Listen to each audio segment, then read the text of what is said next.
कथा सुन रहे हो, जितने फेसबुक और यूट्यूब पर सुन रहे हो, बहुत सावधानी से सुनना। 2 बार पशुपति व्रत कर लिए, आपने ये कर लिया, आपने प्रदोष कर लिया, आपने सोमवार कर लिया, आपने सारे अनुष्ठान कर लिए, बहुत सारे उपाय भी करे, तो बहुत चिंता लगी रहती हो, लक्ष्मी से जुड़ी हुई, व्यापार से जुड़ी हुई, पैसा आ ही नहीं लिया, बहुत मेहनत कर रहे हो, बाबा से निवेदन तो करो, क्यों भटक रहे?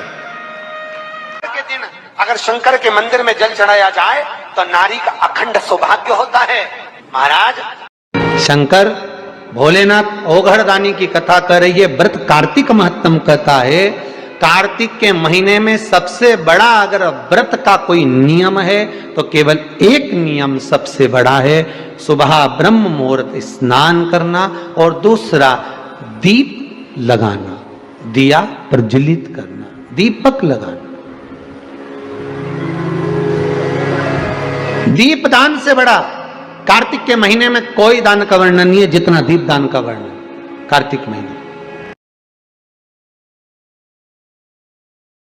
7 स्थान शिवलिंग के बताए हैं जहां पर भूल से भी अगर कोई चंदन की उंगलियां लगा देता है।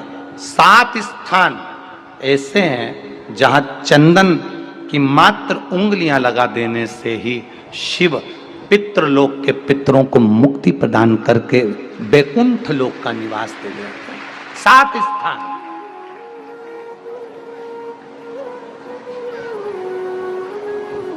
और वो 7 स्थान जो चंदन के बताए गए, पहला भगवान देवाधिदेव महादेव के शिवलिंग पर चंदन का लेपन।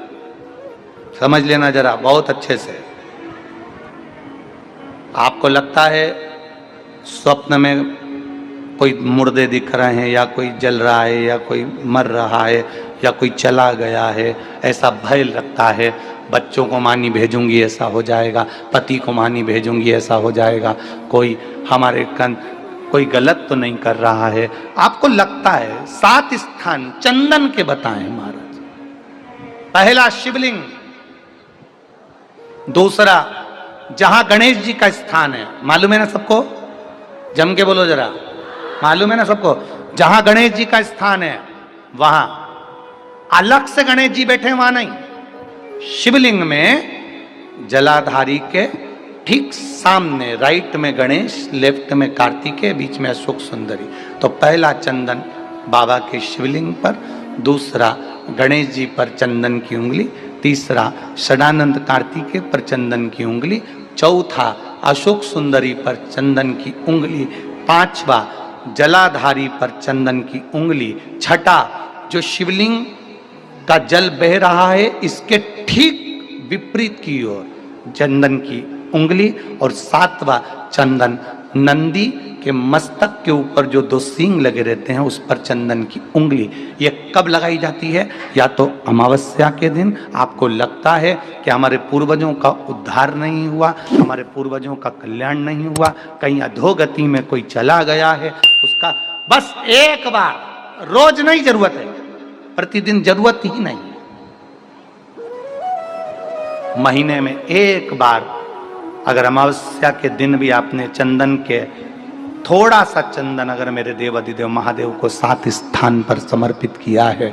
अशोक यहाँ पर वर्णन कर रही है, मैना, धन्य और कला की कथा कह रही है। तीनों ने सनकादि ऋषियों से मांगा।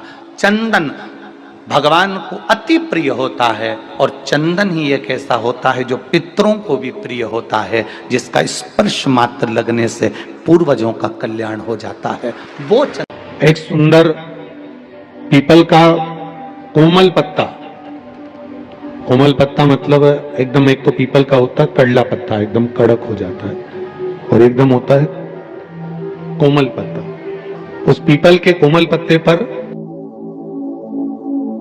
जो वो चंदन होता है, उस चंदन को घिसकर उस चंदन को उस पत्ते पर रख ले। और महाराज उस पत्ते को मध्याह्न के समय पर, जैसे जब सुबह के समय पर सारी पूजन हो जाए, अर्चना हो जाए, भगवान शिव के मंदिरों में जल समर्पित हो जाए, उसके बाद में जब बाबा एकदम चित्त में राजे हों, तब जहां शिवलिंग रखा होता है चंदन का लेपन उस कटी भाग पर करना है। जो उंगलियां लगी रहेगी उसी को अशोक सुंदरी वाली जगह पर स्पर्श करना है और अशोक सुंदरी वाली जगह पर स्पर्श कर कर कुछ देर तक चंदन लगे रहने देना है। उसके बाद में उस चंदन को वापस निकाल कर लेकर आना है।